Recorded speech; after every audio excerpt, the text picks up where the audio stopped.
Where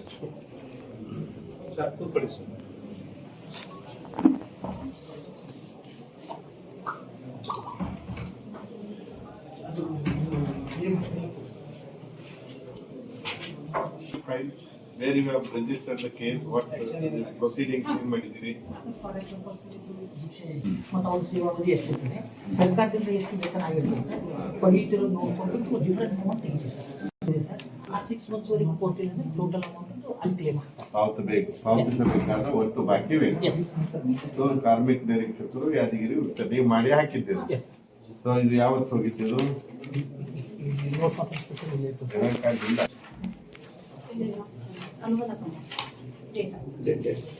sir date ಇದು ಈ ರೀತಿಯಾಗಿ ಅವ್ರ ವರ್ಕರ್ ಸ್ಟೇಟ್ಮೆಂಟ್ ಎಲ್ಲ ಕೊಡಿರ್ತಾರೆ ಸರ್. ಆ ವರ್ಕರ್ಸ್ ಏನಾದ್ರೆ ನಮ್ಗೆ ಕೊಟ್ಟಿಲ್ಲ ಅಂತ ಹೇಳಿರ್ತಾರೆ ಸರ್, ಅದು ಡೀಟೇಲ್ಸ್ ತೊಗೊಂಡ್ಬಿಟ್ಟು ಅದನ್ನು ಡಿಫರೆನ್ಸ್ ಅಮೌಂಟ್ ಮಾಡಿ. ಆಯ್ತು, that amount is got paid. ನೀವು ಬಂದಿದ್ದೀಯ ಅಮೌಂಟ್? ಅದು ಸರ್ ಇದರಲ್ಲಿ JMFC ಕೋರ್ಟಲ್ಲಿ ನಮ್ಮ ಡೆಪ್ಯೂಟಿ ಲೇಬರ್ ಕಮಿಷನ್ ಆರ್ಡರ್ ಮಾಡಿದ ಮೇಲೆ JMFC ಕೋರ್ಟಿಗೆ ರಿಕವರಿ ಆಗ್ತಾರೆ ಸರ್. ಅವನೇನು ವಾರಂಟಿ ಬಂದು ಕೊಟ್ಟಿಲ್ಲ, ದುಡ್ಡನ್ನೇ ಕೊಟ್ಟಿಲ್ಲ. ಇಲ್ಲ, ಅಲ್ಲಿ ತುಂಬ್ತಾರೆ ಸರ್, ಅಲ್ಲಿ ತುಂಬ್ತಾರೆ. ತುಂಬಿ ಒಂದ್ ವೇಳೆ ಹಾಕ್ಲಿಲ್ಲ ಅಂದ್ರೆ ರಿಕವರಿ ಇಲ್ಲಿ ಬರೀತಾರೆ ಸರ್. ಲಾಸ್ಟ್ ಹೌದು ಸರ್, ಅವ್ನು ಹಾಕ್ಲಿಲ್ಲ ಅಂದ್ರೆ ರಿಕವರಿ. ಹೌದು ಸರ್. ಈಗ ಈ ತರ ಮಿನಿಮಮ್ ವೇಜಸ್ ಒಂದಾಯ್ತು. Then what other shops and commercial establishment ನೀವು ಲೈಸೆನ್ಸ್ ಕೊಡ್ತೀರಿ, ಯು ಸೂಪರ್ವೈಸ್ ದ ಫಂಕ್ಷನಿಂಗ್, ಹೌದಾ? ಈಗ ಟ್ರೇಡಿಂಗ್ ಆಕ್ಟಿವಿಟೀಸ್ ನಲ್ಲಿ ಮಿಸ್ಟೇಕ್ ಮಾಡ್ತಿದ್ದ ಅವನು, ಟ್ರೇಡರ್ ಲೈಸೆನ್ಸ್ ದುರುಪಯೋಗ ಮಾಡ್ಕೊತಿದ್ದ. ಅವಾಗ ಏನ್ ಮಾಡ್ತೀರಿ? ಇನ್ಸ್ಪೆಕ್ಷನ್ ಮಾಡ್ತೀರಾ? ಎಷ್ಟು ಮಾಡಿದಿರಿ? ಹೋದ ವರ್ಷದಲ್ಲಿ ಏನೇನು ಮಾಡಿದಿರಿ? ಎಷ್ಟು ಲೈಸೆನ್ಸ್ ಅನ್ನು ಕ್ಯಾನ್ಸಲ್ ಮಾಡ್ಲಿಕ್ಕೆ ಬಂದಿದ್ದೀರಿ?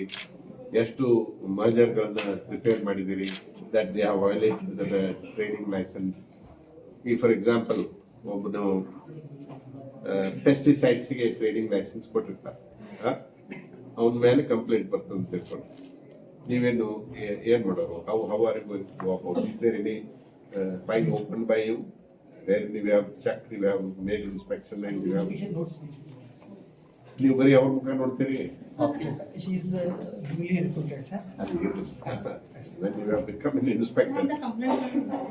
ಬಂದಿಲ್ಲ. ಯಾಕೆ ಬರಲ್ಲ ಅಂದ್ರೆ ನಿಮ್ಮ ಹತ್ರ ಅಧಿಕಾರ ಇದೆ, ನಿಮಗ ಈ ಪವರ್ಸ್ ಇದೆ, ಅದನ್ನ ನೀವು ಕಂಟ್ರೋಲ್ ಮಾಡ್ಬೋದು, ರೆಗ್ಯುಲೇಟ್ ಮಾಡ್ಬೋದು ಅಂತ ಜನರಿಗೆ ಗೊತ್ತಾಗಿಲ್ಲ. ಜನರಿಗೆ ಸೆನ್ಸಿಟೈಸ್ ಆಗ್ಬೇಕು.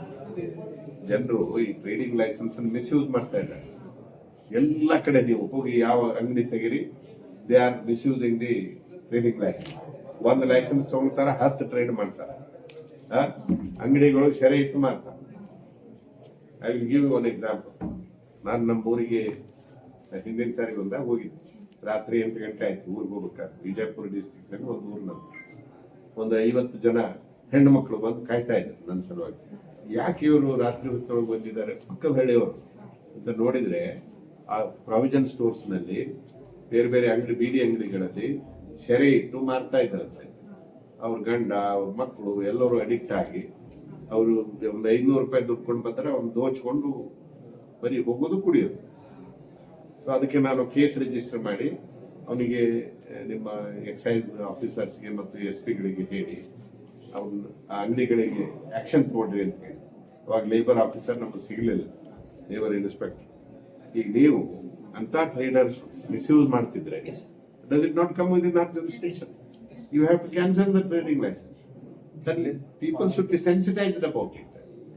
ಇಲ್ಲದೆ ಇದ್ರೆ ಏನೋ ಒಂದು ಲೈಸೆನ್ಸ್ ತಗೊಳ್ತಾನೆ, ಏನೇನೋ ಮಾಡ್ಕೊತ ಹೋಗ್ತಾರೆ. ಅರ್ಥ ಆಯ್ತು? ಏನ್ ಕ್ರಮ ಕೈಗೊಳ್ತೀರಿ ಮಿಸ್ಟರ್? ನಿಮ್ಮ ಹೆಸರು ಸರ್? ಇವಾಗ ಶಾಪ್ ಆಕ್ಟ್ ಅಲ್ಲಿ ಸರ್ ಅವ್ರದ್ದು ಡೀಟೇಲ್ಸ್ ರಿಜಿಸ್ಟರ್ಸ್ ಏನೇನು ಇಟ್ಟಿಲ್ಲ, ಮತ್ತು ಅವರು ಇಂಡಿವಿಜುವಲ್ ಒಂದು ಸ್ಟೇಟ್ಮೆಂಟ್ ರೆಕಾರ್ಡ್ ಮಾಡ್ತಾರೆ ಸರ್. ಮಾಡಿಬಿಟ್ಟು ಅದೊಂದು ಚಾರ್ಜ್ ಶೀಟ್ ಏನಂದ್ರೆ JMFC ಕೋರ್ಟಲ್ಲಿ ಒಟ್ಟು 3 ಹಾಕಷ್ಟು ನಮ್ಮ ಪವರ್ ಇದೆ ಸರ್. ಅದು ಲೇಬರ್ ಇನ್ಸ್ಪೆಕ್ಟರ್ ಪವರ್ ಇದೆ ಸರ್.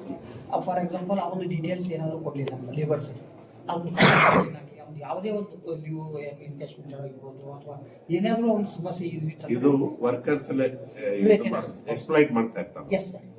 ಆ ದಿಸೆಯಲ್ಲಿ ನೀವು ಕಂಪ್ಲೇಂಟ್ ಅವ್ನು ಶಾಪ್ ಲಾಸ್ಟಿಗೆ ಸರ್, ಅವ್ನ ಶಾಪ್ ಏನಪ್ಪ ಅಂತಂದ್ರೆ ನೀವು ಈ ಲೈಸೆನ್ಸ್ ಅನ್ನ ನೀವು ಇದು ಮಾಡ್ಬೇಕಂತ ಹೇಳಿ ಇವರು ಕ್ಲೋಸ್ ಮಾಡ್ತಾರೆ ಸರ್. ಬರಿಬೇಕು ಸರ್. ಲೈಸೆನ್ಸಿಂಗ್ ಅಥಾರಿಟಿ ಯಾವ್ದು ಇರ್ತಾನೆ ಅವ್ರಿಗೆ ಬರ್ದ್ಬಿಡ್ತಾರೆ. If it is a corporation, city corporation ಅವ್ರಿಗೆ ಬರೀತೀರಿ, ಇಲ್ಲಿ ಮಿಸ್ಯೂಸ್ ಆಗ್ತಾ ಇದೆ, ದಂಧೆ ಮಾಡ್ತಾ ಇದ್ದಾರೆ, ಬೇರೆಯವರು exploitation that you have to make an inspection. ಮಾಡಿದ್ವಿ ಸರ್, ಆ ಥರ ಕಂಡು ಬಂದಿದೆ ಸರ್. ಯಾವ ನಮ್ಮ ಶಾಪ್ ತೋರಿಸಿ, ರಿಜಿಸ್ಟರ್ ತೋರಿಸಿ, ಎಲ್ಲಿ ಇನ್ಸ್ಪೆಕ್ಷನ್ ಮಾಡಿದ್ದೀರಿ. ಸರ್ ಅಲ್ಲಿ ವೈಲೇಷನ್ಸ್ ಮಾಡಿ